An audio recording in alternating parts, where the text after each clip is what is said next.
The best small forward season in Pacers history. Was it Paul George? Was it a two-way player? Was it someone else? A stacked position group for the Pacers. Who has the best individual year among it? We'll break it down today on the Locked On Pacers podcast.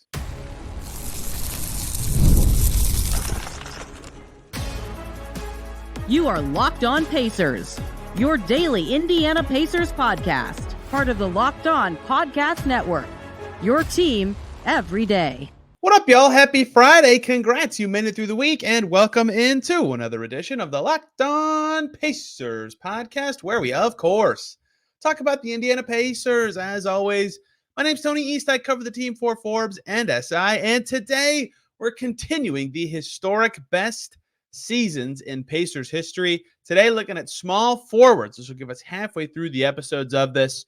This one was a blast. I think this one will probably be the most fun one of all because there are so much talent and different types of talent throughout Pacers history at this spot, with some recent guys going crazy. Maybe the best player at his peak in Pacers history, maybe not. Maybe the best scoring season in Pacers history. A guy who was super underrated in the playoffs one year, and I learned a lot about that in the past. We'll talk about that today. A guy who could have had it all and didn't, and I'm sure you know who that is, and many more in between. This one was fun, including just some he was on the Pacers kind of guys. What a hoot the small forward position is. This one is so fascinating because point guard had this a little bit too, where, shooting guard has been more standard, I would say, in terms of what's asked of that role from the Pacers' inception into the NBA, which is when this exercise starts, until now. So 1977 till now. Point guard and small forward are a little more similar to me in that, yes, the position has changed and evolved and what's important is different, or the scale has moved, but you can guard wings, if you can shoot, and if you can score, that's really valuable for tall players who are on the perimeter, right? And so on one hand, that stayed steady. But on the other hand, like point guard, there's a lot of different ways you can be really good on the wing, right? George Hill was a phenomenal at his role, which made him a really good point guard, even though you don't think of him as like the setup man kind of guy, right? Whereas on the wing, you can shut other guys down and be really good, like Tony Allen. You can score like crazy, like a guy we're going to talk about today. You can shoot it really well. You can be like a guard who happens to play the three. You can kind of be more of a four, which a couple of these guys fit that category, right? Depending on what area you're in. And you can still be really good depending on what that kind of team you're on needed. Right now, Aaron Nesmith is a 3-and-D wing, but before him was TJ Warren, and before that, Bojan Bogdanovic. Like, all these guys are playing the same position but do very different things, which you didn't see as much from shooting guard. And that made this one really fun. And a couple guys that I want to talk about who are not going to be a part of this, but I want people to remember what they did with the Pacers. One is Alex English, who I don't think anyone remembers played for the Pacers, because it was a very short-lived situation, traded to the Nuggets in 1980. He played for the Pacers for one full season and then a half season the following year. He was phenomenal the first full year with the Pacers, and it was like a 17 points per game score for them both years. Went on to be a Hall of Famer and a top 10 player in the league for parts of the 80s. But his peak seasons would not have made this cut, but it was fun to dive back into his time in the Circle City. And then 23 games of Adrian Dantley with the Pacers. Man, I mean, that was very early in the Pacers NBA days, and he averaged 26.5 points per game in those 23 games. Had he made it a full season, he could have topped this list. Another Hall of Famer, another several-time All-Star who did not hit that peak with the Pacers. But after you cut out those two, you really have to jump all the way to the 90s before you get into any candidates, right? The early Pacer days had a lot of good players at this spot, a lot of interesting talents. Chuck Person, of course, the rifleman, was a very good 3 and wing. And I want people who watched him or were alive for those times to chime in and tell me if I'm rating him too low. He doesn't have any of the top 5 seasons to me in Pacers history, right? In the late 80s, he was a ridiculously good scorer into the 90s. But once, he stopped being a top end scorer, didn't really fit as well with what the Pacers were doing. He was not on the Pacers anymore, right? So yes, he won Rookie of the Year and had this terrific start, but the defense wasn't there. It's just like it wasn't the same kind of player and the kind of impact you see from some of the guys we are going to talk about today. And someone else who reminds me of him that very recently played for the Pacers, we will talk about in terms of what their total impact was, right? The high end, like, oh, this guy's like franchise-changing level talents for the Pacers really came in the 90s into the 2000s, right? Chris Mullin comes in the door for a cup of coffee's too short of a thing. And I don't think anyone thinks he had a top 5 season on the wing for the Pacers. But when you play all 82 games for the best Pacers team probably ever and lead the league in free throw percentage and are pretty efficient as a starter for an amazing team, it's a pretty dang good season, right? Derek McKee for a hot second on the wing there. I mean, he was on the Pacers for a long time, but whatever you want to call the position he played, I would call it small forward. He had some excellent mid-90s seasons, especially on the defensive end, right? Mostly on the defensive end, if you really want to talk about his peak. Like, that kind of is when the shift happened to the Pacers pretty much having a good wing, one like all the time, right? From McKee to Mullen to Ron Artest to Danny to Paul, Jalen Rose in the middle of that, TJ Warren, Boyan. Like, they've always had someone pretty good in that spot for the last almost 30 years, which made this position very fun to dive into the top ones. I want to start with some honorable mentions, some really good seasons that are not going to make the top 5, but I wanted to talk about. The Adrian Dantley half season was one of them. Derek McKee, I just mentioned, he is not going to make my top 5 for the Pacers at small forward, but 1994-95 Derek McKee was really good. Almost 14 points a game, 6th in defensive player of the year, 2nd team all defense, 5 rebounds, 3.5 assists, shot it okay from 3, although he didn't take them that much. That kind of two-way wing is so valuable. That was his 2nd full season with the Pacers and already was mega valuable for them. The first 2 years he came to the Pacers, they instantly had long playoff runs, and he was decent in the playoffs. I think that kind of holds back what his peak with the Pacers was, but the defender he was so important, and I think in total across a full season, that was probably his best defensive season for the Pacers.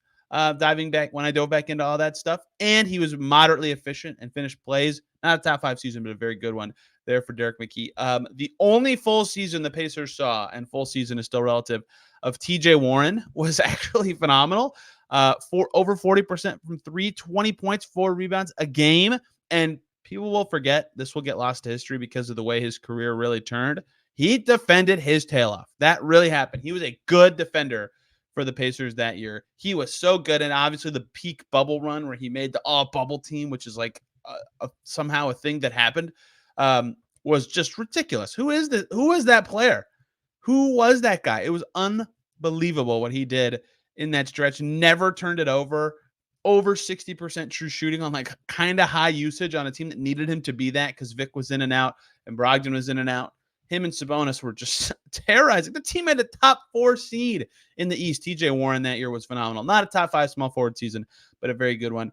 And this one was the hardest season to probably leave out. The first season, Paul George kind of moved positions, right? When we did the shooting guard ones, I talked about 2011-12 Paul George, an ascending player who was pretty good, but definitely not a top 5 shooting guard season.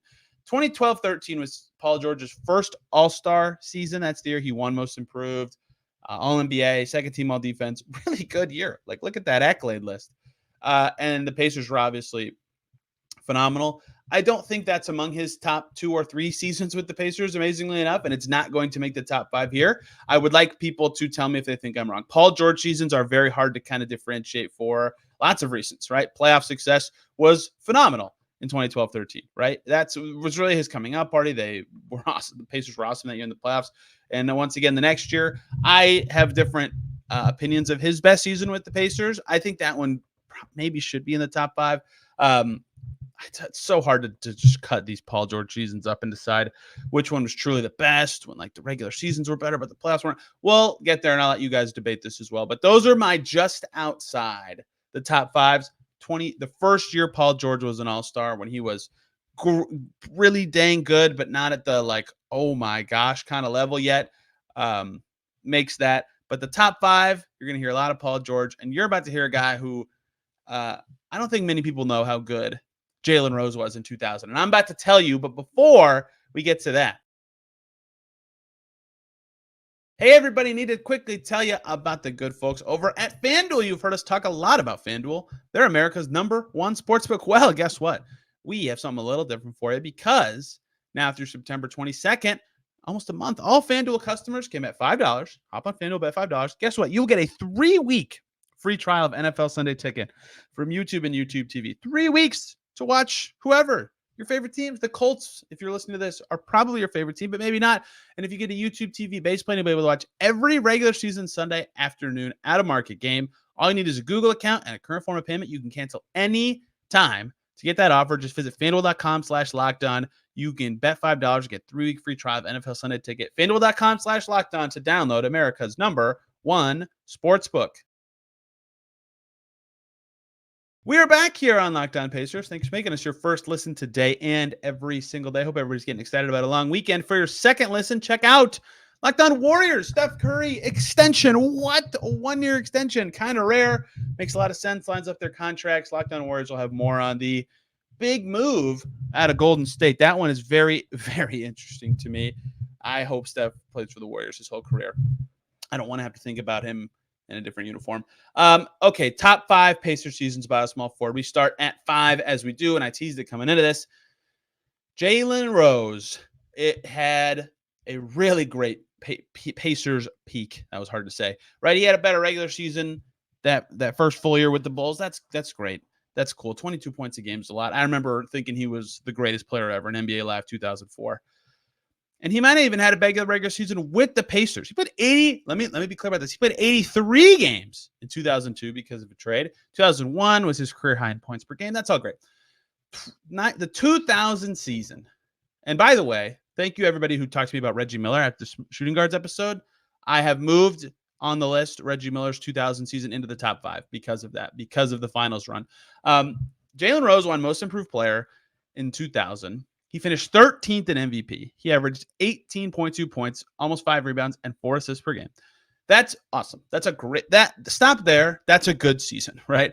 That is comparable regular season stats to the Paul George we just talked about, who was the best player on the team that almost made the finals, right? And Jalen Rose's advanced stats that season were very good. His true shooting wasn't like amazing, but his usage wasn't crazy high. Didn't turn it over that much. His defense was solid enough. Like, he was very good in the regular season.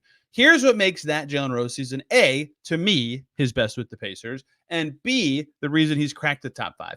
That Pacers team made the finals, right? Reggie was very good in the playoffs that year. That's what bumped him up into the top 5 when I redid that list. I rewatched the finals during the pandemic. In fact, we did a whole series on this podcast, Adam Friedman and I did, going back every single game, takeaways from that game. What did we learn? Oh my gosh, Kobe and Shaq, and wow. And this was clear. John Washburn's always been all over this. He talked to me about it before in the past. And when you watch the series, you see it on the Pacers team that made the finals, the only Pacers team that made the finals. Jalen Rose was the best player in the series for the Pacers. And it was close. Like that sounds like an extreme-ish thing to say, but so in the playoffs, he averaged 21, 4.5, 3.5, 44% from the field, 43% from deep for a whole playoff for 23 games. And in the finals was spectacular against the Lakers that year. 30 points in game 2 as the Pacers almost got their first win of the series, 21 in their first one of the series, 32 to will them to a win, to push it to 6 at home. He had so many phenomenal games, and he very rarely, I would say once, I think game 4 might have been game 3.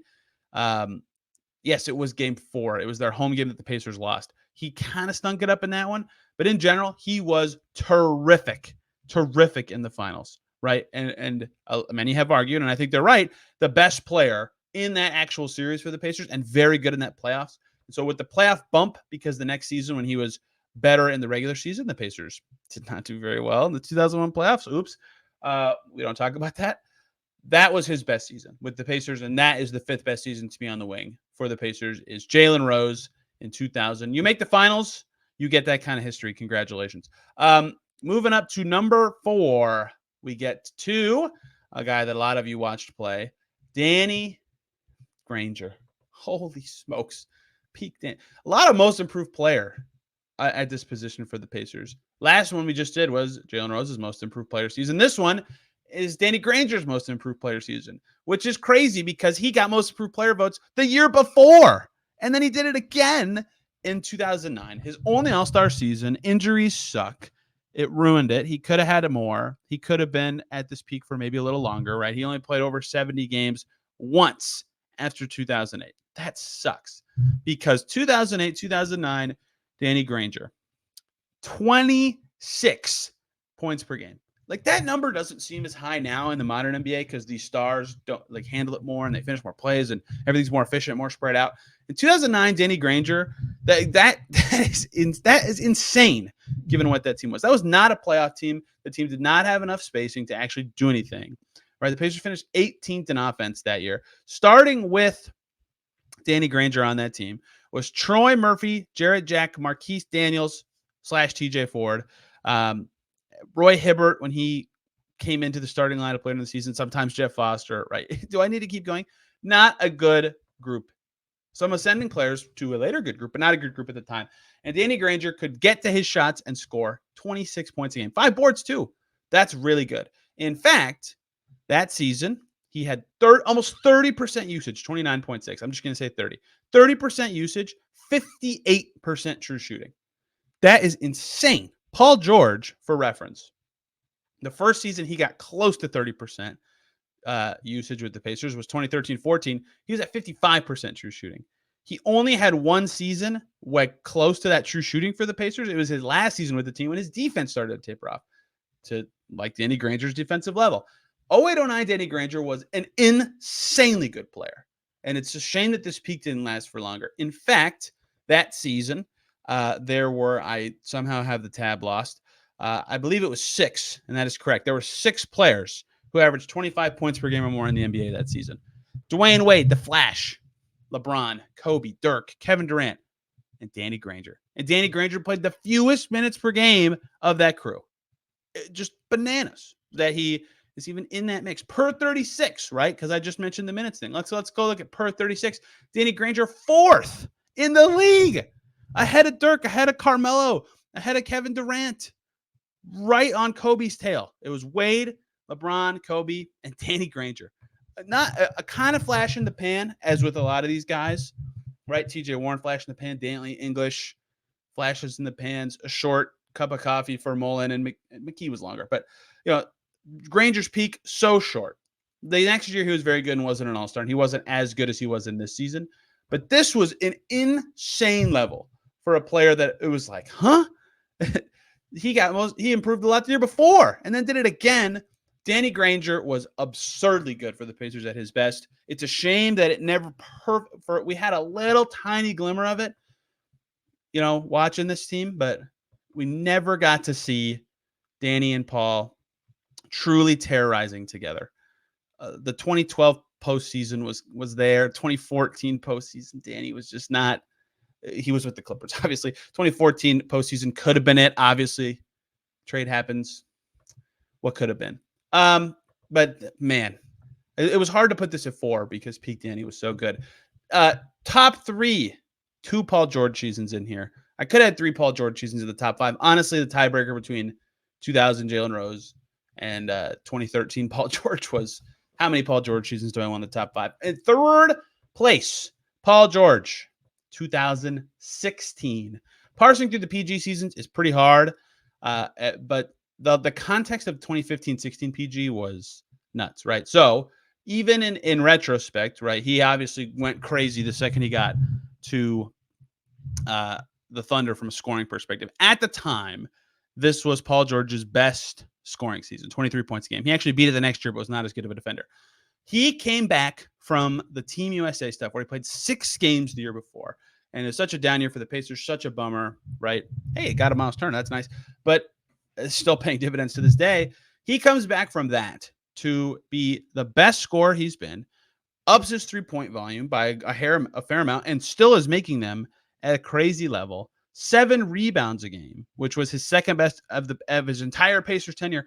4 assists per game. That was his best with the Pacers and was until very recently post-bubble with the Clippers, his career best mark, and was still that year a very good defender. His defensive impact for the Pacers tapered off, and then it kind of came back up when he switched teams. But that year, he was still a very good defender at a very important position to be a good defender. This playoff run for that Pacers team was not very good. Not a very good Pacers team in the playoffs. They lost to the Raptors in the first round that year. The Solomon Hill series, as I'll forever remember it, even though there was a lot of other stuff. That 3 that was just after the buzzer.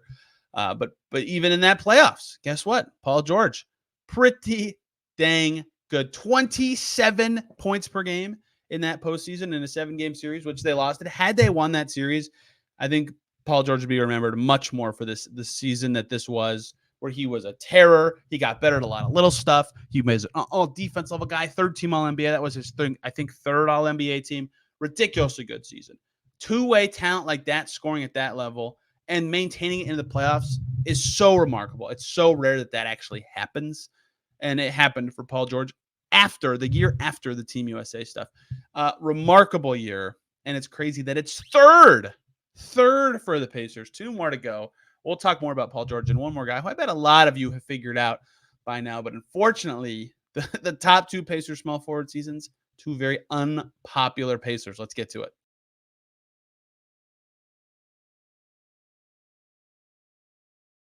We're back here on Locked On Pacers. Thanks for making us your first listen today and every single day. Your second listen, lots of options. I would say Locked On NBA because I was on there 2 days ago talking about coaches on the hot seat in the league, or Locked On Women's Basketball to hear about the surging fever. Let's go top 2 seasons by a small forward for the Pacers. Number 2, what could have been? Ron Artest, man. What could have been? 2003 2004 Ron Artest. The first not most improved player. Instead, he was just, the defensive player of the year, a year after he finished second in defensive player of the year. But this year, he won the award.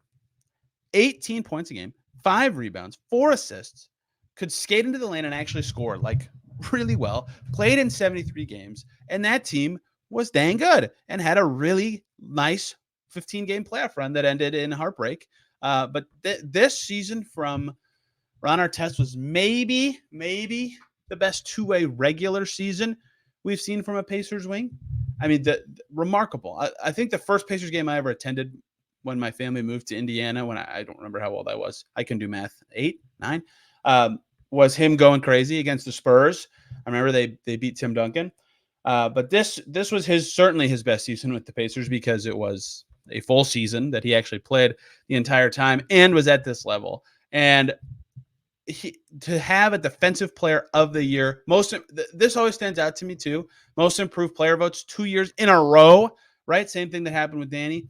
1st team all defense, 3rd team all NBA, his only all-star appearance ever, defensive player of the year to score that many points a game and not be a bad offensive player. In fact, be quite good.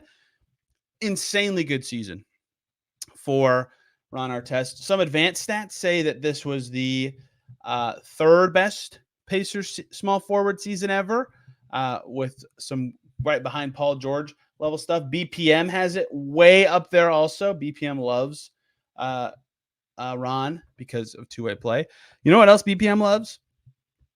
The following season from Ron Artest, because advanced numbers only look at numbers. And that would have, or at least had the chance to be the best Ron Artest season. 2004, 2005, the 7 games happened. This 25 points a game, 6 boards, 49.6% from the field. That's a top 10 player in the league. And obviously it ended in total disaster and changed the Pacers franchise forever. And the next year he still made a 1st team all defense with the Kings. But I mean, that one a year, if that could have been sustained for any amount of time, it's just hard to imagine. I'm glad he got to actually be a player who mattered for a championship team. That's exciting. He had quite the accolade list career, and his peak season was with the Pacers and would have and should have been a longer run of, oh my gosh, this guy's amazing. But that season he won Defensive Player of the Year, he was a terror. I highly recommend people to find tape of those games if you can. But please do not watch anything involving Tayshaun Prince if you happen to find footage from that season. Last up, Mr. Paul George. Welcome back. Top of the list. This was easy for me to decide that his best season with the Pacers, I think everybody knows his best season with the Pacers, even though the playoff part of it and the way the season kind of went down, GQ photo shoot, are they really going to lose early in the playoffs? Oh my gosh. But 2013-14, Paul George, I think, was his best season with the Pacers, even though that season itself was just gross. In retrospect, he had to be cleansed. It felt like all the time. 2013-14, Paul George. At the year after, he wins Most Improved Player. He once again makes All-NBA. He is once again an All-Star. He gets 7th in Defensive Player of the Year. He makes first team All-Defense this time for the first time. Ups his scoring average by 4.5 points a game. Upped his 3-point volume and percentage. Upped his 2-point volume and percentage. Upped his free throw percentage. And slight dips to his rebounding and assist numbers as that team kind of changed and Lance came into his own. Were offset by better defense. Perhaps his best full defensive season with the Pacers that year. You could argue 2012-13 was his best defensive season, but combined with the offensive output, I think no doubt that was his most impactful regular season with the Pacers, and for a very, very good team that, of course, won 56 games and went to the conference finals. Pero Antich and the Hawks made that scary, but hey, they won the series, and then they actually had a better second round series than that against the Wizards. But the playoffs that year, Paul George continued to be awesome, right? That is also what made the season spectacular. 23 points a game, over 40% from deep, 44% from the field, 7.5 rebounds, almost 4 assists. Really good in the postseason again. And yes, they lost the Heat in 6 this time, and they could never get over that bugaboo.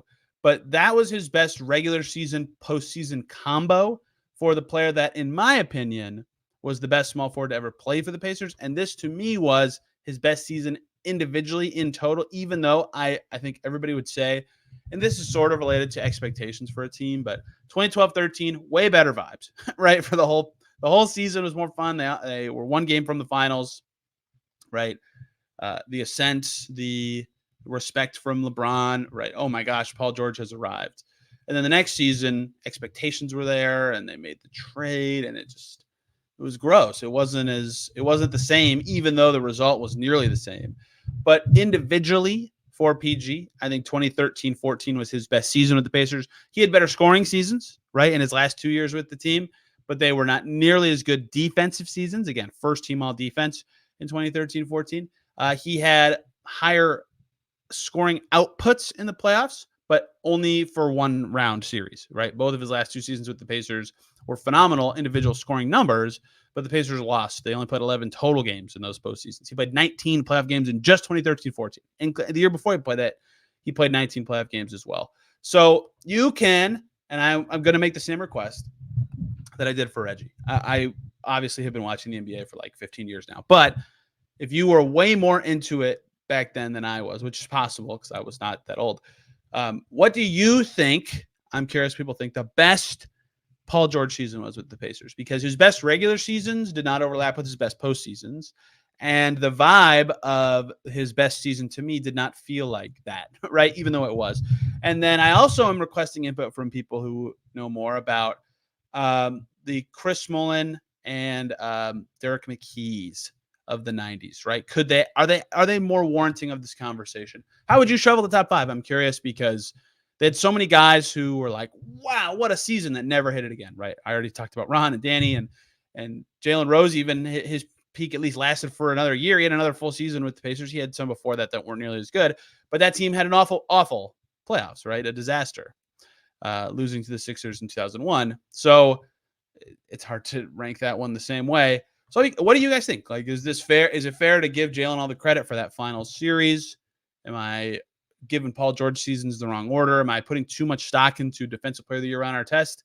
This one is hard to separate because a lot of talent at this position for the Pacers over the years, but definitely the most fun to look back at for sure. I think the next one's going to be fun too at the power forward spot, because probably, or at least a very strong contender for the best individual one season by a Pacer is coming up next. That will be early next week. We'll do centers late next week. And then we'll do the best individual every position the week after that. Looking forward to it. Speaking of next week, Shane Young's going to join us to do the State of the East, as we've done with him every year. We'll talk a little Western Conference, but not a ton. He knows the league better than anybody. Love talking with Shane. So I've had him back for this every year. And we'll also do our over-unders next week. I have not actually reached out to the person I would like to do that with, so I can't say who the guest is. You can probably guess if we did it last year, but hopefully That's coming for you next week as well. And the 5th episode next week, we'll see. I will be out of town for my own bachelor party starting next week. So I got to plan around that a little bit as well. Thank you guys for tuning in today. Hope you had a great week and enjoyed this episode. Again, please, for those of you who know or had the opportunity to know or watch these games in person or just remember the coverage of the Pacers for, I would say 1990 to 2008. Tell me how I did or what I got wrong. I really want to know. I really want to be better at the history part of covering this franchise. Hope you all had a great week. Have a wonderful holiday weekend if you're able to have time off. Spend it with your family. Be safe. Have fun. We will catch you soon.